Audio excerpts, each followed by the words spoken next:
Bonjour les amis turfistes, bienvenue pour le quintet de ce mardi. Le quintet de ce mardi me semble assez facile, j'ai mis un gros indice de confiance. Alors j'espère qu'on mettra tous le petit pouce sur la vidéo pour que ça nous porte le petit brin de chance qui fera la différence à l'arrivée de ce quintet. Mais en tout cas pour ce qui est du prono, il était vraiment limpide. J'espère avoir choisi les bases solides comme il le faut. J'espère avoir choisi les belles cotes comme il le faut parmi tous les partants du jour. Alors, les voici, les partants, les amis turfistes.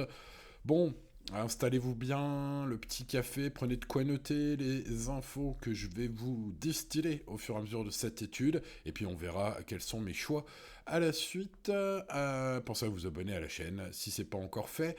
Et let's go avec Ruger, le number one, ce numéro 1, battu dans la course référence du prix Villers-Cotterêts.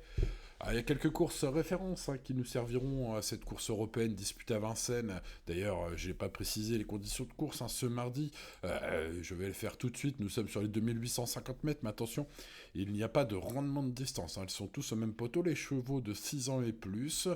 Voilà, on a du 6, du 7, du 8, du 9 aujourd'hui au départ, mais on n'a pas de 10 ans ni de 11 ans pour cette épreuve qui leur était pourtant ouverte.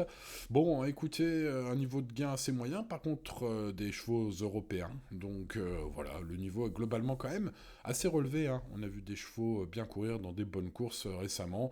Voilà pour les conditions de course de ce prix de Brionne en Réunion 1 course 1, ce mardi à 13h55. Bon, revenons à nos chevaux, revenons à ce numéro 1, Ruger. Bah écoutez, c'était pas terrible alors qu'il était déféré l'avant-dernière fois. Par contre, avant c'était bien. Ensuite, il a rassuré Ferré à Grenade sur Garonne. Il reste ferré aujourd'hui, c'est un petit peu le truc qui inquiète. Les chevaux, les concurrents du jour ont des meilleurs titres, notamment à Vincennes. Bon, sauf défaillance des favoris, il ne jouera que les petits chèques, à mon avis, ce numéro 1. Passons au numéro 2, Competitivo, qui reste sur une sortie un peu en trompe-l'œil. En retrait, c'était mieux que l'indique sa 7ème place. Le coup d'avant, il était deuxième sous la selle. Il est capable de jouer un rôle intéressant aujourd'hui, je pense. Sa ligne de la dernière fois est très bonne. On en reparlera au cours de cette étude sur un autre partant. Voilà, il faudra un Benjamin Rochard qui en tire la quintessence. C'est vrai que ça peut être la belle trouvaille de mon prono à une cote tout à fait sympathique, ce numéro 2. Il sera bien moins joué que d'autres et je pense que tout sera une question de parcours, mais Benji sait y faire avec ce genre de chevaux qu'il faut un peu manier tranquillement dans un premier temps. Donc bah écoutez, ce numéro 2, j'aime beaucoup. On passe au numéro 3, Xaking In. Alors il n'y a pas beaucoup de regrets dans mon prono, mais c'est lui qui est le plus gros regret. C'est un cheval de vitesse en fait. Bah voilà, il a tout montré à Vincennes en courant 4 fois sur 2100 mètres, départ lancé, et il y a fait 75% de podium. Donc bah écoutez, c'est un bon cheval, il est très rapide. Par contre, le problème c'est qu'aujourd'hui c'est la tenue, c'est la volte. Alors il a quelques voltes, quelques bonnes voltes en Scandinavie. Bon, bah pour ce qui est de la tenue, par contre, on sait pas. Alors, qu'est-ce qu'il faut faire? C'est l'un des X de la course. Moi, je vais le mettre en regret, et donc, vous l'aurez compris, dans mon champ réduit. Allez, passons au numéro 4, Corderbar, qui effectue ici sa deuxième course après une année et demie d'absence. Ça commence à faire long, et sa rentrée était plutôt moyenne, alors qu'il était déféré des 4. Aujourd'hui, il est ferré. C'est Monsieur Mariel au sulky. J'ai l'impression qu'on n'aura pas trop d'ambition aujourd'hui, ce que confirment les bruits d'écurie. Donc je vais recommander l'impasse sur ce numéro 4. Le 5 est non partant. Bon, on passe directement au 6. I Love Jocelyn.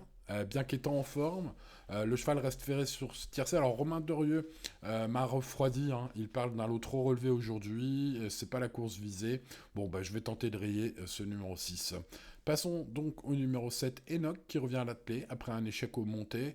Ses références notables, on va dire, des places d'honneur intéressantes, c'était l'an passé. Par contre, ces 3 sorties de la saison sont mauvaises depuis l'automne. Bon, j'ai pas senti Eric Bondo négatif pour autant. Il espère que le cheval va se racheter aujourd'hui. Ça reste un pari spéculatif, ce numéro 7. Seul cheval qui ne figurera pas dans mon prono, qui a la moyenne. Voilà, est-ce que c'est pas lui qui va nous la mettre? On verra bien, en tout cas, je l'ai pas gardé. On passe au numéro 8, Express Dark, qui a son excellente fin de course, devant Competivo, une ligne qui me semble magnifique, donc, comme je l'ai expliqué en parlant du 2, pour ce 8, c'est très bien, c'est une 10e place finissant vite mais trop tard, j'ai même l'impression qu'il tourne autour du pot, juste ses précédentes. Sachez qu'Eric Bondo est très chaud avec ce numéro 8. Sachez que c'est Eric Raffin. Bon, écoutez, il ne devrait pas décevoir ce numéro 8. En tout cas, je suis très confiant. J'espère que ça va bien se passer aujourd'hui pour ma base en or. Par exemple, comme dimanche. Hein. J'espère qu'elle vous a fait plaisir dimanche. Mais pour ce mardi, c'est ce 8 Express Dark. Allez, passons au numéro 9, Icebreaker Pellini. Jamais vu en France, Icebreaker Pellini. C'est un trotteur suédois. Qui effectue ses grands débuts à Vincennes. La réputation est flatteuse, il va partir certainement écrasé d'argent. Alors j'ai compté 18 podiums en 29 courses. C'est vrai que c'est assez éloquent. On note aussi qu'Alexandre Abrivard lui est confié l'entrée de jeu pour Paris. Ça attire l'œil aussi. Maria Tomkrist, qui est son entraîneuse, estime que c'est un cheval de classe. Bon, écoutez, sur ces titres scandinaves, ça reste un X, mais un X qui peut tout à fait gagner aujourd'hui. Bon, à mon avis, comme parfois avec les chevaux étrangers qui débutent à Vincennes, ce sera probablement un peu tout horaire pour ce numéro 9. Bon, passons au numéro 10, Valentonian, qui a tout montré en mai dernier en s'imposant dans le prix Cloto très facilement dans un chrono d'une 11-8. Ce qui est un chrono sur le parcours, le long parcours à Vincennes, tout à fait significatif, qui lui donne sa chance aujourd'hui. Tout est permis, alors il faut s'en méfier, il faut le retenir au moins pour les places, au moins en bout de ticket si vous faites des tickets longs, au moins dans un champ réduit si vous faites des tickets avec base. Bref, voilà, je m'en méfie fortement, même si ces ultimes courses sont moins bonnes, sinon je l'aurais pris dans mes bases. On passe au numéro 11, Dayard, après un petit passage à vide. Il semble avoir montré un retour en forme la dernière fois, en tout cas, même si elle n'est pas impressionnante visuellement, sa 3e place l'indique peut-être sur la montante. Si tel est le cas, attention à ce cheval. Ses références sont top sur la longue distance. Il avait gagné 2 fois, une fois sur 2007, une fois sur 2850 lors du meeting dernier à Vincennes. Donc attention au réveil de ce 11. Passons au numéro 12, Global Concept, qui avait réalisé un trick mémorable à Anguin cet été. Depuis, il a couru qu'une fois, c'était en octobre, à Bolnas, étant disqualifié. Bon, j'ai l'impression qu'il a eu des problèmes pour être disqualifié ce jour-là, et puis plus revu depuis. Bon, écoutez, j'ai les infos de la responsable de l'écurie Velstom en France, qui n'est autre qu'Anne-Christine Rasmussen. Elle confie que le cheval manque peut-être un peu pour gagner, mais espère le podium quand même. Bon, écoutez, on va garder ce numéro 12, juger sur sa vraie qualité. Passons au numéro 13, Oscar Van Albeck, qui retrouve un parcours de tenue. Il demeure capable de finir à la vitesse du vent quand il a le bon parcours, notamment sur longue distance. On l'a déjà vu briller. Il y a des références très solides. Voilà, le cheval est bien. La dernière fois, c'était pas mal. Bon, écoutez, un point d'appui qui semble sérieux. Une belle cote. Je crois qu'on va en reparler au moment du prono de ce numéro 13. Passons à Everytime Winner, numéro 14, prise en belle note dans le prix Dominique Cordeau du 1er janvier dernier. C'est le favori logique à mon avis. Eric Bondo est très chaud également, tout comme pour son autre pensionnaire, l'un de ses autres pensionnaires, le 8. Il est chaud sur ce 14, il espère même la victoire. Je le coche presque en tête de mes tickets, vous l'aurez compris, c'est le favori logique, ce 14. Passons au numéro 15, Kentucky Ideal. Cela fait quelques années maintenant qu'il n'a plus Brio Sulky. Le cheval est spécialisé sous la selle, à juste titre, où il prend des gains. D'ailleurs, c'est pas le plus riche, l'un des plus riches de ce quintet pour rien. Maintenant, c'est presque 100% de ses allocations glanées au trop monté. Bon, après, l'engagement est bon, il est déféré des 4. Malgré ça, avec son coach aux manettes, je n'y crois pas trop à ce 15 pour une très grosse surprise seulement. Journey of Dream est le plus riche du lot. Ce numéro 16 bénéficie donc d'un engagement idéal au plafond des gains. Il vient de faire une rentrée après 6 mois d'absence très moyenne. Il est encore ferré, comme lors de sa rentrée. Il n'est pas en mode course. Donc, on va attendre avant de le mettre, celui-là. J'ai pas l'impression que Romain Dorieux est confiant en plus. Bref, pour toutes ces raisons, je ne l'ai pas gardé. Allez, les amis turfistes, on passe à la sélection. N'oubliez pas le petit pouce sur la vidéo, de vous abonner à la chaîne. C'est pas encore fait. J'ai choisi en base quintet en or Express Dark. Espérons le même résultat pour Express Dark ce mardi que pour ma base en or de dimanche. Une belle base en or gagnante. Ce numéro 8, aujourd'hui, a été sélectionné pour la belle note la dernière fois que j'ai prise, ou devant ces Competitivo, qu'on va retrouver un peu plus loin sur mon prono. J'aime beaucoup la ligne, donc. Et l'impression visuelle, la dernière fois, le cheval tourne autour du pot. Je pense que, tout comme d'ailleurs son coach, je pense qu'il peut gagner aujourd'hui s'il a le bon parcours, à Eric Raffin de jouer avec ce numéro 8. Passons au favori logique, Every Time Winner, le 14. J'espère qu'il va finir deuxième derrière ma base quintet en or, comme mon favori implacable de dimanche a fini deuxième derrière ma base en or dimanche. Bref, ce mardi, espérons la même, avec Every Time Winner. Très belle note aussi, j'ai mis mes belles notes tout en haut de mon prono, avec ce cheval. Lui, c'était le 1er janvier, donc la forme est sûre, et c'est l'autre bon dos. L'entraîneur est très chaud sur les deux chevaux, moi aussi, je le coche, donc deuxième de mon ticket, ce numéro 14, pour l'instant en tout cas, et j'espère qu'il va faire l'arrivée. Passons à Competitivo, qui a bien couru dans la course référence, où j'ai pris en note son concurrent du jour, Express Dark, le 8, il était là, il était dans le coup, et aujourd'hui c'est Benjamin Rochard. Allez, ce numéro 2 pourra reprendre sa série précédente de podium. En tout cas, c'est ce que j'espère. Je l'ai mis troisième. C'est mon choco du jour, ce numéro 2.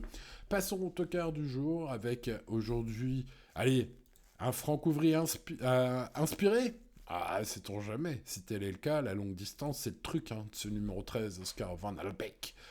Ouh là là, il faudra le bon parcours, mais sa cote est très intéressante et ça peut faire figure de quatrième base tout à fait solide, mais il faudra le bon parcours car il y a quand même quelques autres chevaux pour nous embêter, que j'ai mis dans mon prono d'ailleurs. Donc 8, 14, 2 et 13, un petit ticket quintet champ total ou champ réduit, à vous de voir. Prono 8, 14, 2, 13, donc ils seront suivis de numéro 9, Icebreaker Pellini. Attention, ça sera probablement tout ou rien avec ce numéro 9 qui débute en France, mais il y a des très bons bruits d'écurie au sujet de ce numéro 9. Ensuite, j'ai gardé Global Concept, un étranger qui avait fait un hat-trick à Anguin mémorable cet été, pas revu de trop depuis. Ce sera un peu peut-être tout ou rien aussi d'ailleurs pour ce numéro 12. Le 11, Dayard m'a semblé revenir en vie la dernière fois, méfiance.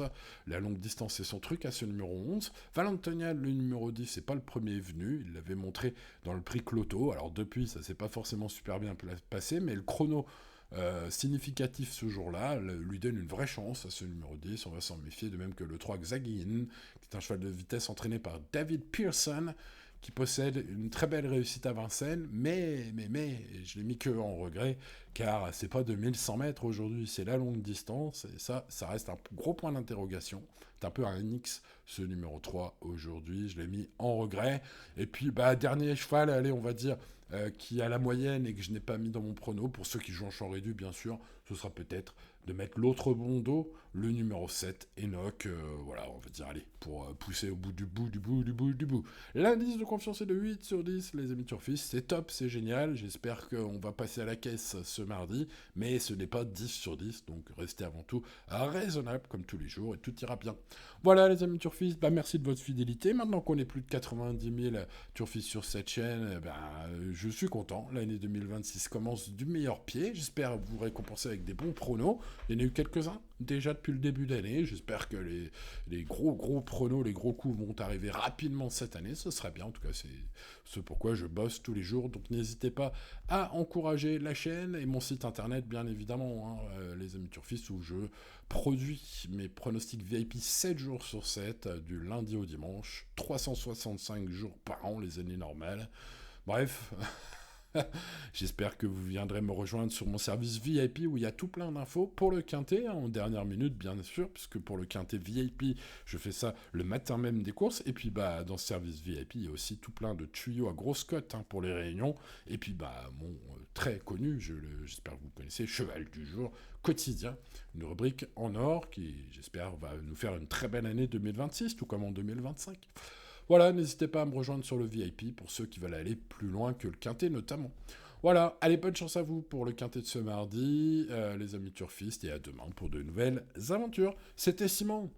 Ciao, ciao.